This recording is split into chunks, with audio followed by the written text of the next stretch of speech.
Ganda. Grabe ang hamog. Ang sarap naman mag-ride dito sa Sagada.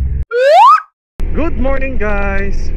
So ngayon guys, magra-ride kami ni Mrs. papuntang Sagada. So himala, siya mismong nag-aya guys na mag-ride dahil Vistrom yung gamit natin. So dati pagka Ninja yung gamit ko, kahit anong pilit ko, ayaw niya mag-ride guys after nung ride namin sa Baler. Dahil nga sobrang sakit daw nun sa puwet. So ngayon, nagbalik si Vistrom, pumayag na ulit siyang mag-ride guys kasama ako. So samahan nyo ako guys na mag-ride papuntang Sagada with Mrs. Let's go!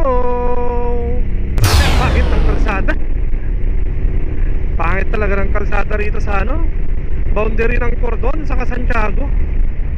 Laging rough road, laging butas-butas. Ay nako, gano'n kaya katagal to? Napaka-traffic dito guys. Yan, inabot na tayo ng umaga, 5:35 na. Pero grabe, parang alas 6 na. Sobrang liwanag agad. Yan. Sarap ng hangin, lamig guys.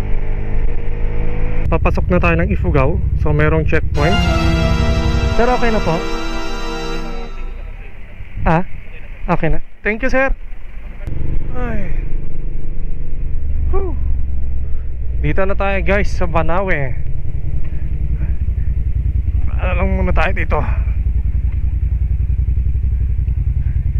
Water break and then picture na rin.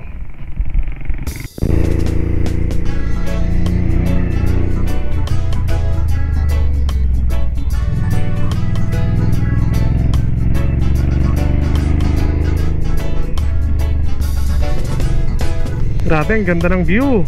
Ano? Ulap na yan guys, oh. Wow! Nakakamiss on mag-ride dito, oh. Lamig, napakalamig. 20 degrees Celsius lang dito guys sa Banawe. Part pa ata to ng Banawe. So malapit na kami sa Mount Polis.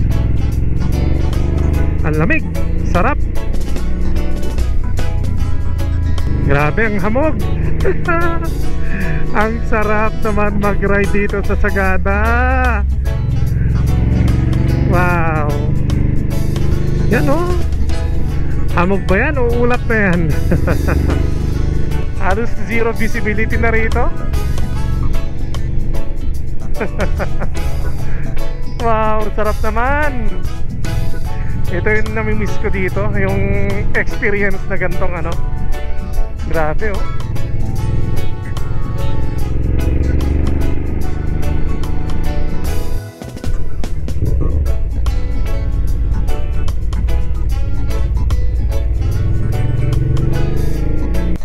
Ganda.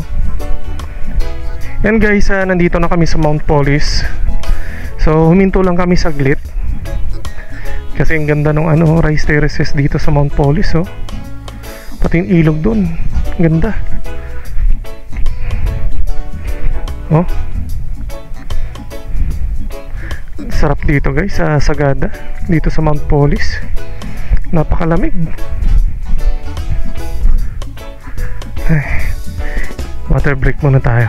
Nandito na tayo sa Bontoc. Actually taga dito yung isa sa mga sikat na singer guys, si Jimmy Bontoc.